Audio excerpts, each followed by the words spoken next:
জয় জগন্নাথ বন্ধুরা, আমি কেয়া গোপীকথা চ্যানেলের পরের ভিডিওতে তোমাদের সবাইকে ওয়েলকাম। আগের দিন তোমাদের সাথে শেয়ার করেছিলাম যে ভেলোরে আমরা কিভাবে এলাম, তার ট্রেন জার্নি, হোটেলের নানা বিবরণ। আজকে দেখাচ্ছি আমাদের হোটেলের ব্যালকনি থেকে আশেপাশটা। আশেপাশে দেখো কত পাহাড়ের একটা ছবি তোমরা দেখতে পাচ্ছ। আশপাশটা পুরো এলাকাটাই পাহাড় দিয়ে ঘেরা, আর রয়েছে আশেপাশে প্রচুর হোটেল, বাজার, দোকান। তো সকাল থেকে যদিও হসপিটালের কাজে কিছুটা ব্যস্ত ছিলাম, তাই জন্য আজকে বিকেলবেলা একটু বেরিয়ে পড়েছি মন্দিরে। আজকে আমরা যাচ্ছি গোল্ডেন টেম্পল। তোমাদের সাথে দেখাবো এখানে নারায়ণী হসপিটালটা যে ট্রাস্টের, তারা সেই নারায়ণী টেম্পলটাকে, সেই গোল্ডেন টেম্পলের নাম হচ্ছে শ্রীপুরম গোল্ডেন টেম্পল। এটা হচ্ছে আমাদের হোটেল থেকে আমরা একটা অটো বুক করে নিয়েছিলাম। অটো সেটা ওই 200 টাকা নেয় রিজার্ভ করলে। সেটা একদম ডিরেক্ট তোমাকে গোল্ডেন টেম্পলে নামায়। আর যাওয়ার পথে এই সুন্দর ব্রিজটা পড়ে, যেটার চারপাশটা দেখতে খুব সুন্দর লাগে।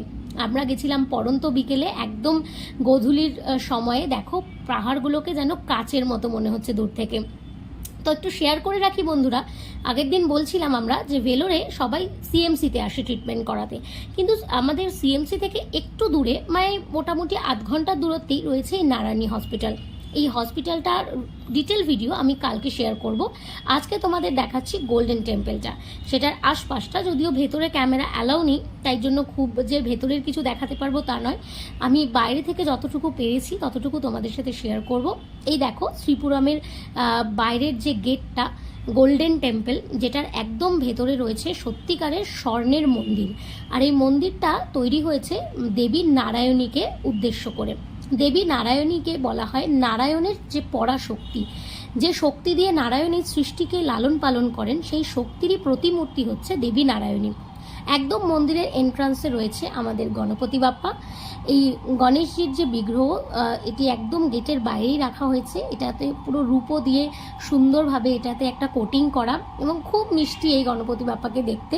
সকাল, দুপুর এবং বিকেলে সবসময় এখানে পুরোহিত থাকেন, আরতি হয়। আমরা বিকেলবেলা যাওয়ার সময় আরতিটা দেখতে পেয়েছি, খুব ভালো লাগছিল। এবং পুরোহিত মশাই বিভিন্ন আচার উপাচার দিয়ে গণেশকে সাজসজ্জা করাচ্ছিলেন, এবং তারপরে তাকে ভোগ লাগাচ্ছিলেন, আরতি করছিলেন। তো আমাদেরকে তিলক পরিয়ে দেন ওখান থেকে। তো তারপরে এটার যে আশপাশটা আমরা বেশি একটু ঘুরে দেখাচ্ছিলাম তোমাদেরকে। এই শ্রীপুরমের যে বাইরের গেটটা, এটা থেকে ভেতরে ঢুকলে তবে গিয়ে একদম ভেতরে তোমরা সোনার যে নির্মিত যে মন্দিরটা, যার জন্য এটার নাম হয়েছে গোল্ডেন টেম্পল, সেই সোনার মন্দিরটা দেখতে পাবে। কিন্তু এটার ভেতরে ক্যামেরা একদমই অ্যালাউ নেই, তাই জন্য আমরা যেতে পারছি না। তো এই মন্দিরের যিনি মেন প্রতিষ্ঠাতা, তিনি হচ্ছেন শক্তি আম্মা। তিনি একজন পুরুষ, কিন্তু তাকে সবাই এখানে সাউথে আম্মা বলে ডাকেন। আম্মা কথার অর্থ হচ্ছে মা। তো এখানে মানা হয় যে শক্তি আম্মা হচ্ছে দেবী নারায়ণীর ইনকার্নেশন, মানে দেবী নারায়ণীর যে শক্তি নিয়ে ওনার মধ্যে উনি জন্মগ্রহণ করেছেন। তো তিনি তার নিজের ওই সিদ্ধিপ্রাপ্ত হয়ে তিনি তার সমস্ত কিছু শক্তিকে কাজে লাগিয়ে তিনি এই মন্দির তৈরি করেছেন, এই স্বর্ণ মন্দির নির্মাণ করেছেন। এছাড়াও এর পাশে নারায়ণী হসপিটালটা এই দেবস্থানেরই তৈরি, এবং অপূর্ব সুন্দর। ভেতরে নারায়ণী একদম 70 কেজি সোনার একটি ছোট্ট নারায়ণী মূর্তি রয়েছে। সেটাকে আমরা সবাই, যারা টিকিট কেটে আপনারা ভেতরে যাবেন, আপনারা সবাই সুযোগ পাবেন সেই নারায়ণীকে স্নান করানোর। এটা যেটা দেখাচ্ছি, এটা হচ্ছে আশেপাশটা, একদম মন্দিরের বাইরের গেটটা, যেখানে শ্রীপুরম লেখা রয়েছে, মহালক্ষ্মী টেম্পল যেটা। আর এটার দুটো মন্দির, এটা হচ্ছে নিউ গোল্ডেন টেম্পল, আর তার পাশে রয়েছে পুরনো গোল্ডেন টেম্পল, যেখানে শক্তি আম্মা মাঝে মাঝে আসেন এবং নারায়ণীকে অভিষেক করায়। তো যেহেতু প্রচণ্ড গরম, তোমাদের আগের দিনই বলছিলাম, তাই জন্য একটু আমরা ডাব খেয়ে নিলাম। খুব বেশি দাম নেয়নি, 30 টাকা করে নিয়েছে, এবং ডাবের জলটা সত্যি খুব মিষ্টিই ছিল।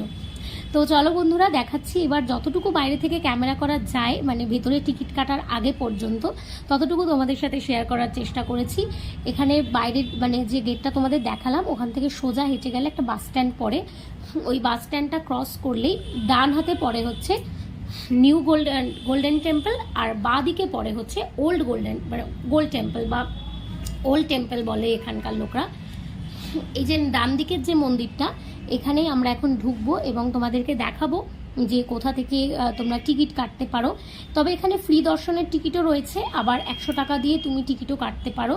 আর বাইরে দেখবে তোমরা ফুল বিক্রি হচ্ছে, পদ্ম বা এরকম কিছু ফুল বিক্রি হয়, তবে এই ফুলগুলো কিনে খুব একটা লাভ হয় না। তার কারণ এই ফুলগুলো তুমি যদি কেনো, ভেতরে গিয়ে তোমার এখানে কোথাও দেওয়ার জায়গা নেই, কারণ একদমই লাইন দিয়ে শুধু দর্শনটা আমি দেখেছি সাউথে ম্যাক্সিমাম টেম্পেলে বা যত তুমি দূরের টেম্পলগুলোতে যাবে ওখানে তোমার দর্শনটাই হচ্ছে মেন প্রাধান্য পায়, কারণ এত বেশি ভিড় হয় যে সেখানে তুমি আলাদা করে পুজো দেওয়ার সময় পাবে না। এটা হচ্ছে গোল্ডেন টেম্পলের মেন গেট। আর এনার যে ছবিটা তোমরা দেখতে পাচ্ছ, ইনি হচ্ছেন শ্রী শক্তি আম্মা, যার করুণা বা সিদ্ধিতেই আজকে এই গোল্ডেন টেম্পল আমরা পেয়েছি, বা এই এত সুন্দর হসপিটাল পরিষেবা, এছাড়াও এদের স্কুল কলেজ সবই আছে। তো এটা হচ্ছে গোল্ডেন টেম্পলের ভেতরে টিকিট কাউন্টার, যেখানে তুমি 100 টাকা টিকিট কেটে যদি তুমি ভেতরে এন্ট্রি নাও, বা যদি ধরো কারো কোনো পেশেন্ট থাকে তার জন্য হুইল চেয়ার ব্যবস্থা রয়েছে, সেক্ষেত্রে 250 টাকার টিকিট রয়েছে। এটা হচ্ছে টিকিট কাউন্টার। এখানে দেখতে পাচ্ছ একজন মহিলা দাঁড়িয়ে আছেন হুইল চেয়ার নিয়ে। এই বাদিকে যে কাউন্টারটা দেখতে পাচ্ছ, এখানে হুইল চেয়ার রাখা রয়েছে, তুমি তোমার প্রয়োজন মতো তোমার পেশেন্টের জন্য হুইল চেয়ার এখান থেকে বেছে নিতে পারো। আর এই বাদিকে যে রাস্তাটা ঢুকে যাচ্ছে, এই যে দেখছো মহিলারা হেঁটে যাচ্ছে বাদিকে, এই বাদিকে হচ্ছে ফ্রি লাইন। এটার জন্য তোমাকে কোনো রকম পয়সা দিতে হয় না। তবে ফ্রি লাইনে যদি যাও, তবে তুমি ভেতরে যে 70 কেজি গোল্ডের নারায়ণী বিগ্রহ আছে সেটাকে তুমি অভিষেক করাতে পারবে না, শুধু দর্শন করতে পারবে। আর যদি তুমি টিকিট কেটে যাও, এই দেখো ডান দিকে, এবার যেটা দেখাচ্ছি একটা গেট আছে, ডান দিকে হচ্ছে 100 টাকার টিকিটের লাইনটা পড়ে। এই যে এখানটায় কিছু লোক ভিড় করে আছে, এখানে দেখো এন্ট্রি ফি 100 টাকা লেখা আছে। এখানে হচ্ছে তুমি যদি এই টিকিটটা কাটো পার হেড 100 টাকা, তাহলে ভেতরে গিয়ে তুমি ওই 70 কেজি সোনার নারায়ণীকে স্নান করাতে পারবে। আর এটা থেকে আটটু সোজা এগিয়ে গেলে, একদম স্ট্রেট গেলে তোমার মানে পাবে হচ্ছে ওখানে যেটা ভিআইপি এন্ট্রি যেটাকে বলা হয়, 250 টাকার এন্ট্রি, যেখানে ধরো তোমার পেশেন্ট, কেউ হুইল চেয়ার পেশেন্ট বা ভিআইপি এন্ট্রি যেটাই বলো না কেন, ওই সোজা সামনে গেলে পাবে। আর ভেতরে রয়েছে বেশ কিছু খাবারের দোকান, cold drinks, ice cream, chips, coffee, সমস্ত কিছুই এখানে এই জায়গাটা অন্তত তুমি পেতে পারবে। এর ভেতরে আর পাবে না। এখানে তুমি আমাদের তো অনেকে মানে জুতো বা যেগুলো তুমি অনেক মন্দিরে থাকে বাইরে ছেড়ে আসতে হয়, এখানে তার কাউন্টার আছে, ব্যাগেজ কাউন্টার, জুতোর কাউন্টার, মোবাইল কাউন্টার, সব কিছুই তুমি পাবে। এবং সব কিছু ভীষণ ওয়েল মেনটেন, মানে কোথাও হারিয়ে যাওয়ার বা মিসপ্লেসড হওয়ার কোনো জায়গাই নেই। আর এখানে সব কিছু এতটাই সিস্টেমেটিক, এই মন্দিরগুলোতে প্রতিদিনই প্রায় লক্ষাধিক ভক্তের ভিড় হয়, কিন্তু এতটাই সিস্টেমেটিক আর এতটা জায়গা জুড়ে যে কোনো অসুবিধাই হয় না, মানে বিনা প্রবলেমেই তুমি সমস্ত কিছু খুব ভালোভাবে দর্শন করতে পারো। আর এখানে দেখো একটা এলইডি লাগানো আছে, যেহেতু আমি ভেতরে ক্যামেরা নিতে পারছি না, তাই এলইডি থেকেই তোমাদের দেখানোর চেষ্টা করছি।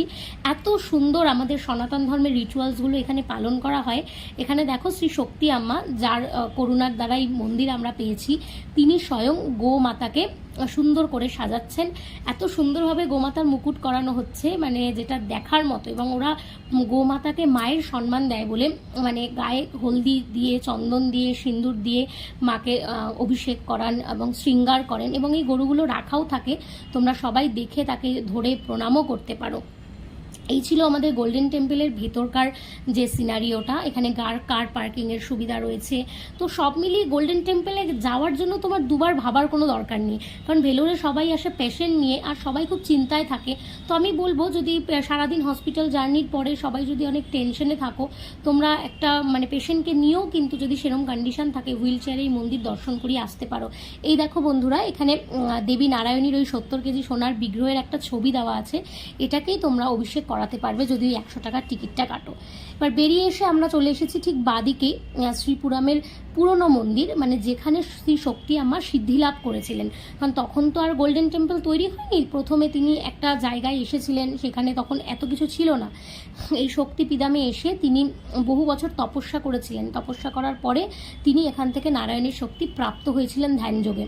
আর সে একটা উই ঢিবিতে, এখানে উই ঢিবিকে মা লক্ষ্মীর চিহ্ন বলে মনে করে। তো এই দিদির কাছ থেকে আমি যতবারই আসি মালা নেই, তাই জন্য দিদি আমাদেরকে দেখে খুব আনন্দ পেয়েছে, আমরাও খুব খুশি হয়েছি দিদিকে দেখে এতদিন পর। এই যে মালাগুলো দেখো এত সুন্দর, এগুলো এক একটা মালা 200 টাকা করে নেয়। তো যতবারই আমরা যাই ভিতরে আছে দুজন নারায়ণী, একজন গাছের নিচে বসা অবস্থায়, আর একজন আছে ভিতরে মানে বড় নারায়ণী একদম পাথরের তৈরি, যেটাকে খুব সুন্দরভাবে অলঙ্কৃত করা। একজন নারায়ণী থাকেন প্রকৃতিতে গাছের নিচে, আরেকজন নারায়ণী থাকে ভেতরে অলঙ্কৃত অবস্থায়। তো যদিও আমার মাথায় চুল এতটাই কম, দিদি চিন্তায় পড়ে গেছে মালাটা কিভাবে লাগাবে। তো যাই হোক, এই কোনো রকমের গাছের তলায় প্রকৃতির মধ্যে যে নারায়ণী রয়েছে তাকে একটু দেখানোর চেষ্টা করেছি তোমাদের, কারণ মোবাইল একদমই অ্যালাউ ছিল না, কোনো রকমের লুকিয়ে ওইটুকু তোমাদের সাথে শেয়ার করলাম। ওখান থেকে বেরিয়ে এসে একদম ডান দিকে যে একটা একচালা ঘর তোমরা দেখতে পাচ্ছ, এটা খুব ইম্পর্টেন্ট, এটা না দেখালেই ভিডিওটা কমপ্লিট নয়। এটাই সেই জায়গা যেখানে শ্রী শক্তি আম্মা এই উইঢিবির সামনে বসেই তপস্যা করে তিনি মাকে প্রাপ্ত করেছিলেন, মায়ের শক্তি, মায়ের আদেশ তিনি প্রাপ্ত হয়েছিলেন, এবং তার উপর আশীর্বাদ আছে যে তিনি তার এই শক্তি দ্বারা জগতে সব কল্যাণ কাজ করবেন।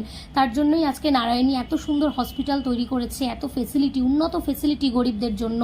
এছাড়াও তোমার স্কুল রয়েছে, ফ্রি স্কুল রয়েছে, অনেক অনেক সেবামূলক কাজে এরা যুক্ত। আর আমাদের ধর্মের দিক থেকে তো ভীষণই উন্নত, সনাতন ধর্মের অনেক মূল জায়গাগুলো এরা তুলে ধরছে। তো বন্ধুরা, আজকের মতো ভিডিওটা এখানেই শেষ করতে হচ্ছে। কেমন লাগলো অবশ্যই জানিও। পরের দিন আমরা হসপিটালের ভিডিও শেয়ার করব। টাটা।